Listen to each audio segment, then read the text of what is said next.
Welcome to Multichannel Fundraising in Challenging Times. Your presenters today are myself, Dr. Johnny McKinley, Principal Consultant with Johnny McKinley Associates, Jonathan McKinley, Vice President of Johnny McKinley Associates, and David Yeaworth, Principal with Catalyst Strategies, LLC. What's true today is that the nonprofit world is facing unprecedented and challenging times as the COVID-19 or coronavirus spreads around the globe.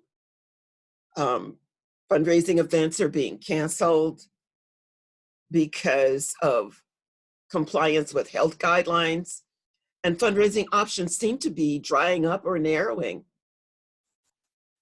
What we want to do in this webinar is to explore how the fundraising world has changed, but also share with you some strategies that can help you keep revenues flowing while the world is grappling with these challenging times.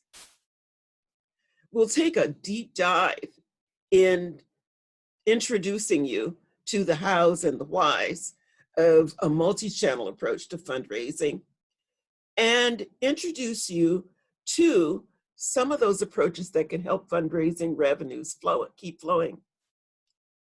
Our goal is to help you evaluate the fundraising tools and strategies in your toolbox as you build a multi-channel approach to fundraising success. A little bit about Johnny McKinley Associates. I have led a multi-ethnic and multi-generational collective that's helped diverse organizations for over 17 years close business, performance, learning, opportunity, and organizational capacity gaps. As a Washington State minority women-owned business, we've applied our collective expertise in fundraising and organizational development, program evaluation, event and conference coordination, and training and production and promotion of the arts. Over 17 years, we've submitted and managed over $89 million in funding opportunities and applications, contract bids for school districts, municipalities, state agencies, for-profits, and nonprofit businesses. In fact, from June of 2018 to February of 2020, we were instrumental in helping clients win $14.5 million in municipal, King County, state, and foundation funds for programs supporting children, youth, and families, seniors, early childhood education, and capital project to place community centers in our neighborhoods. So that's enough about us. The lay of the land now with COVID-19. Things are different. There's uncertainty everywhere. And people who are running charitable nonprofits are going to have to think about ways to expand their long and short-term opportunities to seek funding and to win the donations of people who have an interest in what they do. It seems, though, that these are some uneasy times from the fundraising perspective. Statistics show us, though, that philanthropic giving has continued to grow every year since 2014. Americans are giving more and more. The number of non-donor households in the US, though, has also been growing. So charitable organizations have to be really smart about how they reach out to people who are interested in supporting their mission. They're vocal advocates for their missions in the community. They're still active. They're working despite limited resources. And there are higher demands on them to provide services in the communities. This challenge of finding the donors who are willing and inclined to give and motivating those donors to contribute is a primary goal right now for nonprofits. The demographics tell us, though, that people are changing, donors are changing. There's growth all around, 4.1% in 2019 alone, the 6th year of growth, as a matter of fact. Demographics tell us that corporate giving is there, steady. We also know that web browsing and mobile-based giving have taken on a dominance that we had not seen before. And that is something that we need to be aware of and take advantage of as we're developing fundraising strategies in the coming years. If you look at this slide, you can see that on the left-hand side, 5 years ago, there's this lone envelope there representing email and postal service. We used to gather names and addresses and emails, send the invites out, the email information out, and we collect donations that way. If you look at the rest of the slide, though, on the right-hand side and along the bottom, you can see that we've diversified quite a bit. Things have changed. People are gathering names and emails, but they're also posting likes, and they're following, and they're sending retweets, they're sharing, they're sending SMS phone messages, they are pinning. All these things are different. All of them are ways to push out our message, push out our appeal over multiple channels, still with the aim to collect donations and to grow a group of people who will support us. Now, our strongest campaigns are the ones that have set fundraising goals within a certain period of time. Well, those are smart now. Those are diversified.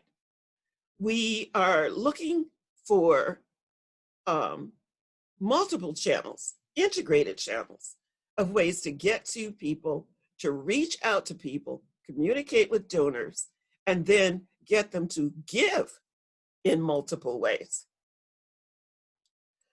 One of the things we know that is true about donors is that their preferences are different based on age, where they live, how they communicate. We've got donors who are classified or called millennials, Gen Xers, baby boomers, and then there's the greatest generation or the silent generation of folks over 65. Everybody's over time has shown us that they like to be communicated with in certain ways, and they like to give in certain ways. We need to be aware of that and respond to that. Research says that the average donor in the US is 64 years old and makes 2 charitable gifts a year.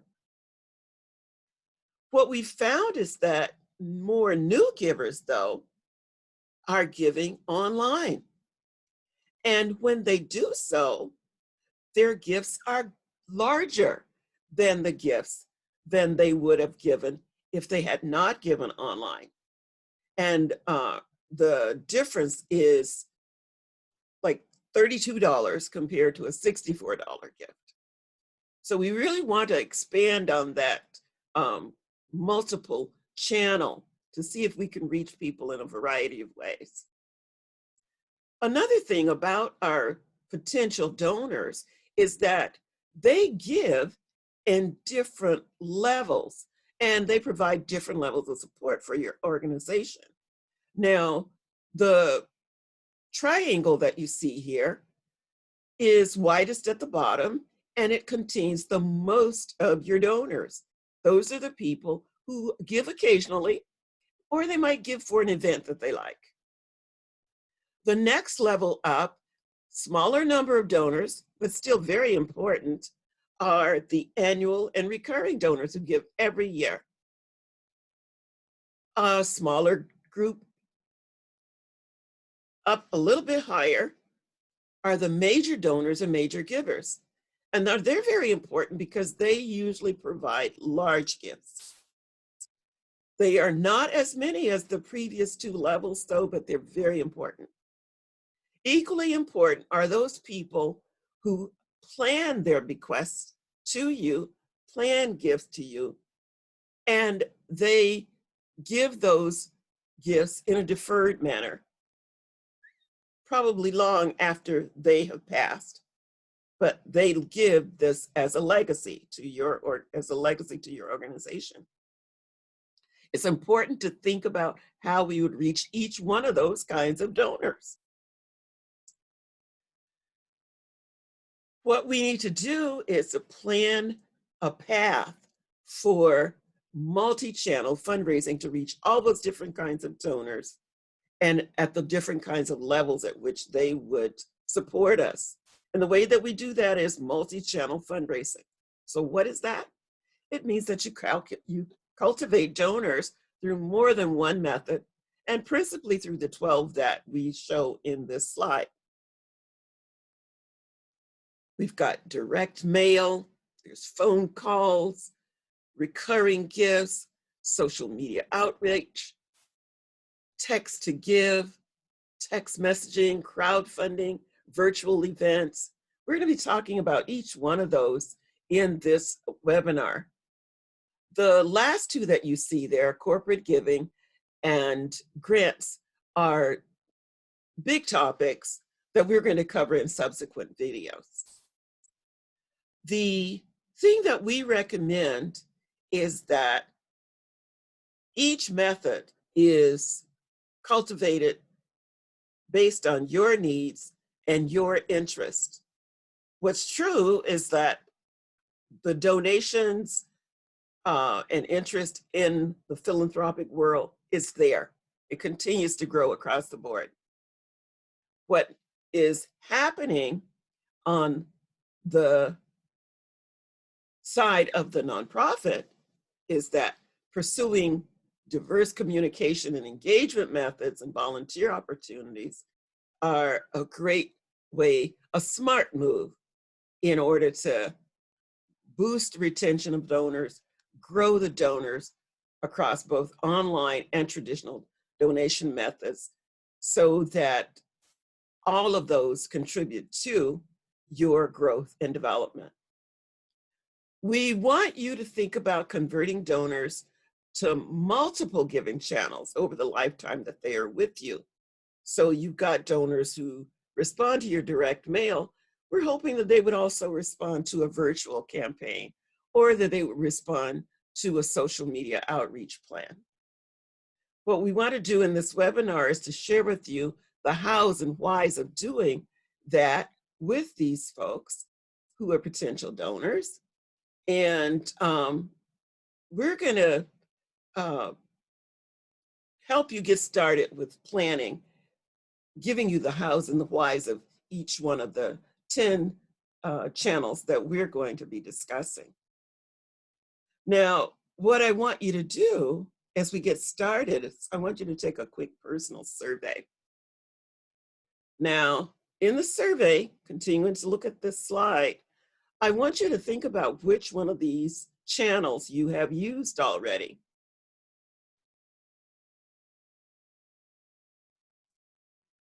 Think too about the ones that have worked well for you. And then finally, which ones are the ones you want us to tell you more about? Well, that's exactly what we're going to be doing. Now, David's going to start talking to you about some of the more traditional methods and some of the newer methods for you, starting with direct mail. And so he's going to come on right now and begin. Thanks, Dr. Johnny. Okay, let's start by talking about direct mail. Direct mail continues to be a solid workhorse for many nonprofits, specifically to established donors. In large part, this is the case because many donors, especially those in the baby boomer and the silent generations, have used mail as their primary form of business correspondence all of their lives. The key to inspiring mail solicitations is to tell a story. It could be about a client your organization has served, or it could be about the work your organization has done. Either way, the story should state the problem or goal that you're working on, as well as the resolution or outcome that you're hoping to achieve. Similarly, the message should convey a sense of urgency. Why is your work important? And why does it need funding now? Of course, COVID-19 has given virtually everyone a sense of urgency, and almost everyone is using the virus as a reason to inspire giving. So you might want to send numerous appeals during a short period of time. Nonprofits on average send 3 mail appeals and 2 newsletters per year. You might consider sending 3 solicitations during a 6-week period, or perhaps 2 appeals and a newsletter. And remember, each appeal also serves as an update to your members. Like direct mail, email solicitations continue to be a solid revenue generator. Typically, email generates a little more than a quarter of online revenue for nonprofits. Compared to direct mail, email should be shorter and very succinct. Most people won't read as much text online as they do on a sheet of paper. That said, email is a great way to include visuals like pictures and graphics, especially if you're using a formatting service like Constant Contact or MailChimp. Like direct mail, email appeals should include a relevant story and a sense of urgency. Another difference between mail and email is that you can send email more frequently. Obviously, it's cheaper and more people are accustomed to receiving more contacts via email. Nonprofits typically send an average of 3 appeals and 2 newsletters by email per month. If you're not already sending out that much, you might want to consider ramping up, especially during COVID-19. Okay, now let's talk about the telephone. During COVID-19, the role of the phone has changed significantly. People again are answering their phones, and a lot more. Probably it's because they're stuck at home.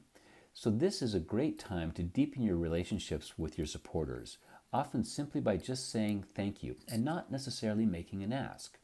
A thankathon, similarly, is a great way for volunteers to help. The idea is to call or leave messages for your donors and thanking them for their support and ideally giving them a brief update on what you're doing during the pandemic, but again, not necessarily making an ask. Now, thankathons can be a lot of fun because they're a team effort, and you can see how much progress the team is making by setting and reaching its goals, and you'll definitely get into some inspiring conversations. They also work really well if you plan the thankathon for a specific period of days, say 3 to 5 days at the most, and recruit callers who have a good phone presence. And then, of course, make sure you provide a script for the callers so they know the message that you want to convey. Now, sometimes volunteers, very appropriately, might feel a little intimidated because they don't know the answers to all the questions that they might get. And that's okay. It's okay for them to say to the donor that they don't know the answer, and they should tell the donor that they'd happily have a staff member call them back with more information if that's what they'd like. Okay, now let's talk about major donors. Whether you have a formal major donor campaign in place or not, now is a good time to create a list of your supporters who have made major gifts to you and to create a plan to deepen your relationships with them. Similarly, you can augment your list to include potential major donors by asking folks in your inner circle, for example, your board and your staff, to offer suggestions of people whom they know that have an interest in your mission and the means by which to make a major gift.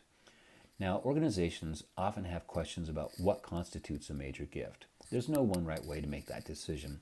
But to start the conversation, what you could do is use what I call the 20% rule. The idea is to take a look at your list of donors, sort it by how much each of them gave in total over the past year. Then find the lowest amount any donor contributed that still puts them in the top 20% of all donors. That amount could very well be what you define as a major gift. Take a look at the number, see how it feels. Is it too low? Is it too high? Just right? But once you have your list of major and potential major donors, create a contact plan that will deepen your relationships with them. Because of COVID, now is a great time for your executive director or other leadership in your organization to contact this group to give them an update and let them know what you're doing because of the pandemic as what you still have to figure out. It's okay to have details that you still need to figure out. Like a thankathon, it might not be the right time to make an ask. I recommend you listen to the donor to see if they're concerned about your finances, if they're looking away, and if they're looking for a way to help. Okay, let's talk now about recurring donation campaigns. In a multi-channel fundraising campaign, part of what you're doing is working to make sure you're engaging with your donors in ways that meet their giving preferences. Increasingly, many people are more comfortable giving monthly than more than once or twice a year. You've likely done the math. It might be hard for someone to give $200 a year, but they could give you $20 a month, and that's $240 a year, which might even be a major donor for you. Everyone's aware that COVID-19 has changed the economic condition for many nonprofits and that things might not get back to normal for a long time. With that in mind, now could be a great time to ask people to upgrade their giving to a recurring monthly gift, especially if you can highlight how the money will be used. Now, the best way to set it up is to create an automatic charge to the donor's credit or debit card. Okay, regardless of which channels you choose to focus on in a multi-channel approach, you need to create inspiring messages. The first step to determining what is an inspiring message is to stop and think about who your donors are, as well as what do they believe. A great tool to do this is what I call a composite description. Take a look at your list of donors and answer a few questions about them. What are their demographics, such as age, education, level of affluence? Which neighborhoods do they live in? Secondly, what are their values, such as their political and spiritual beliefs, as well as issue-oriented values, like do they care about kids or climate change or social justice? And thirdly, how well do your donors know what it is that you do and what you're working to accomplish and how that makes a difference in the world? Once you have a good handle on who your donors are through the composite description, it's helpful to have a list of key messages composed and available for your contacts with them. Key messages should connect your organization to donors through their values.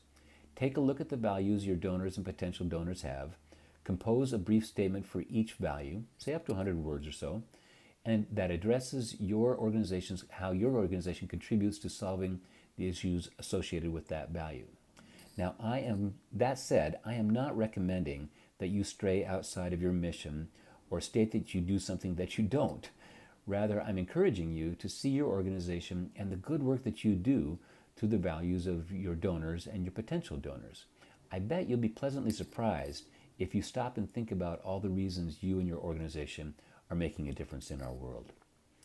Now I'm going to pass it over to Jonathan to talk about other channels in a multi-channel approach.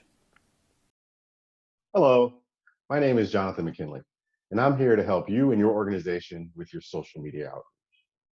One of the very important components of a social media outreach is your campaign plan. Now, in the creation of a campaign plan, there are lots of elements that you will need to consider. First of all is the creation of a title for your campaign. This title can either be reflective of the purpose of the campaign or it can be based on the name of your organization. Next, you'll want to create hashtags to be used across multiple social media platforms. These should include keywords based on either the title of the campaign or the name of your organization. You'll want to decide how long this campaign should run. You'll want to draft a content plan as well as a schedule for when content will be added online. And you'll want to set this plan up with benchmarks so that you can measure your progress along the way. Next, you'll want to assign a team member who will be solely responsible for the different aspects of the campaign. This team member should consider using a social media management tool to schedule posts ahead of time, as well as to track the performance of different hashtags. There are many performance tools available, such as HubSpot, Hootsuite, and Keyhole, while I recommend Hootsuite. Next, you'll want to decide if you want your campaign to be based on an independent landing page, or if you would like to use a dedicated page on your existing website. I recommend for organizations who have less than expert level of webmaster skills available to them that they use an existing page on their website. Next, you'll want to decide which social media platforms are most relevant and most appropriate for your campaign plan. I recommend that you use demographic tools to analyze your target audience. And if they're a younger audience, then you use tools such as Snapchat and Instagram and TikTok as your social media platform. The advantages of Instagram is that you will be able to use images and live stream videos to reach your audience. TikTok also uses live stream videos, but they're much shorter. If your audience is mid to senior, then you should look to Facebook, Twitter, or LinkedIn. I recommend Facebook as it has the largest worldwide audience. Next, you'll want to make sure that your online material is easily shareable. Do that by creating an option for donors to share the news of their donation on their own social media channels, as well as the correct utilization of your hashtag branding. Another important thing to remember is that you should use this opportunity to reach out to influencers within your network who have large following and ask them to reach out to their following to promote your campaign. Another great way to further your campaign is to activate your own supporters to fundraise on your behalf. This can be done either through the creation of, say, a viral video challenge, or even as simple as a peer-to-peer campaign where you give your donors templates that they then fill out for your campaign, post on their social media platform of choice, and then the donations will be collected on your behalf.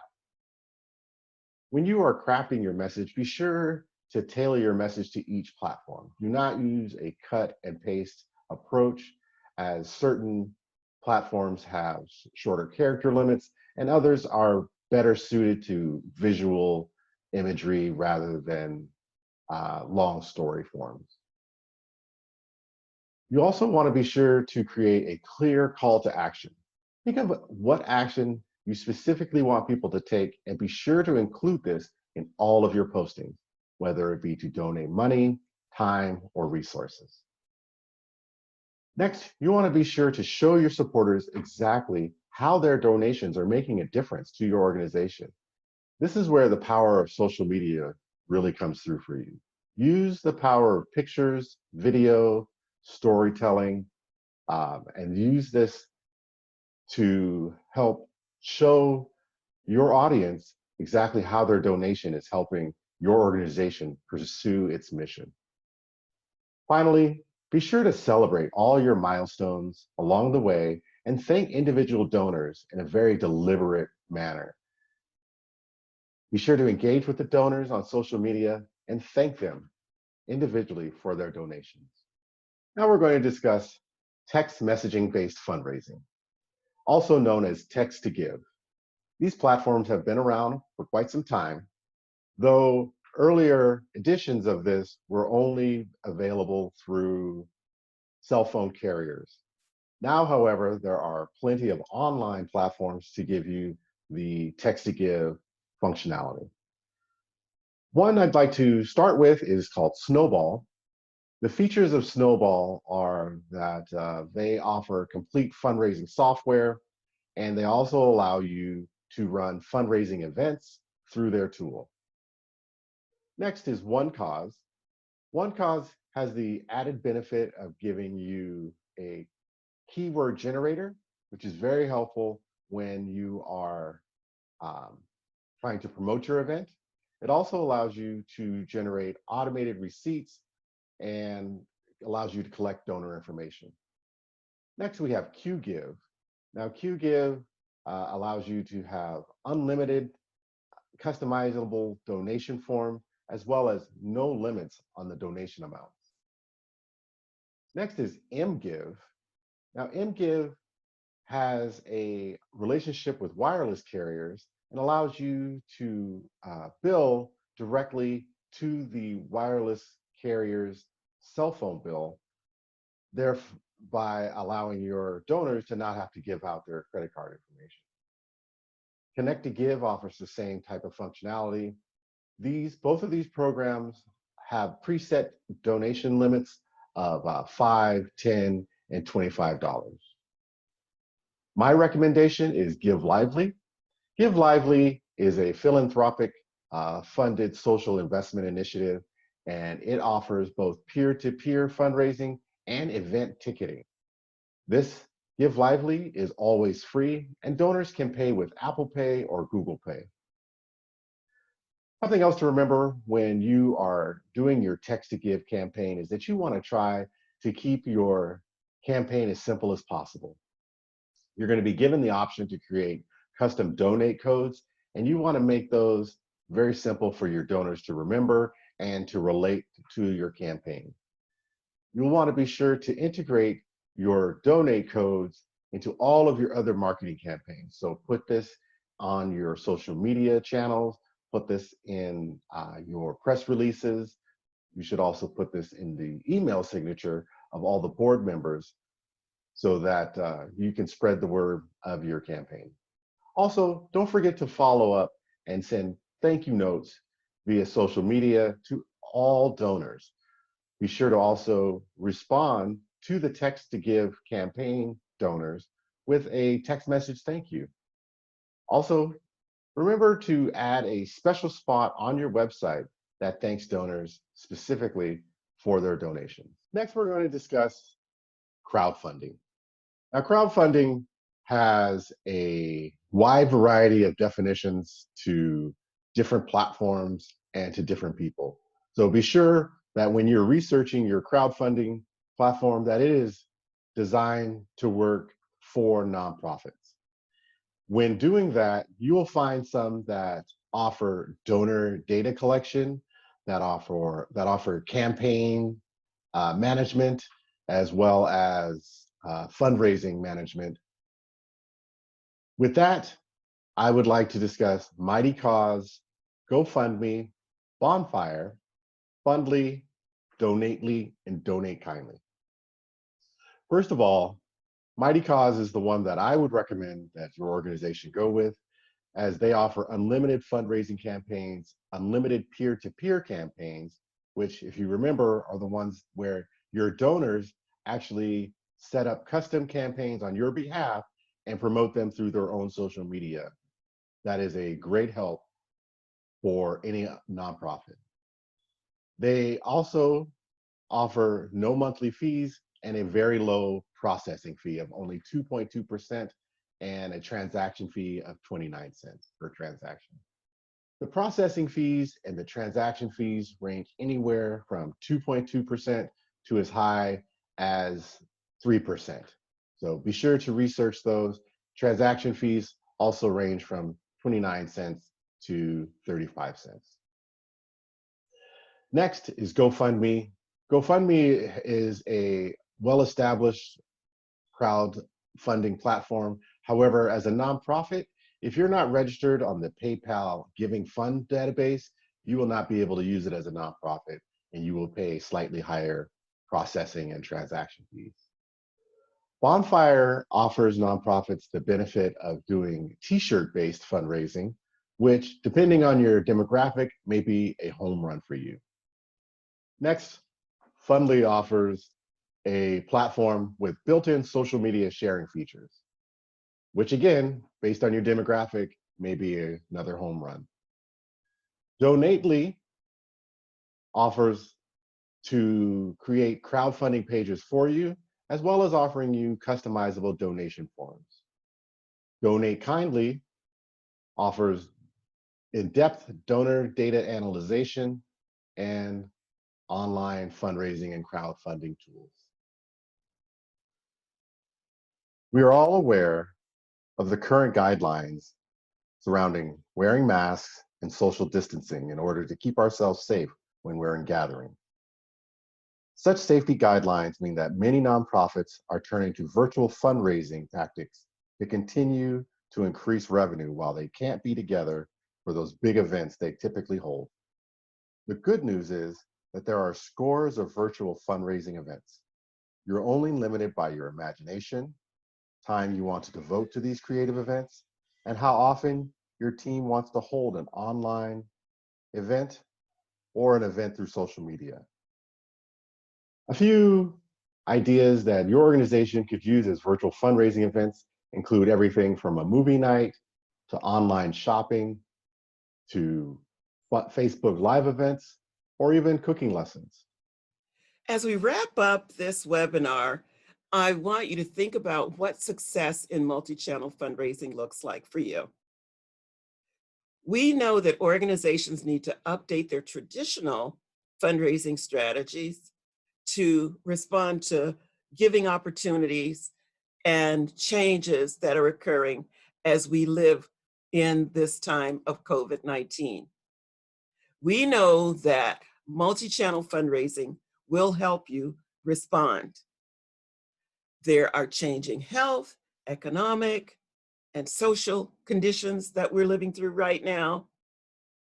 Donor demographics are changing. Even though there's some trends that we can follow, there's some trends about who's giving and when and how much.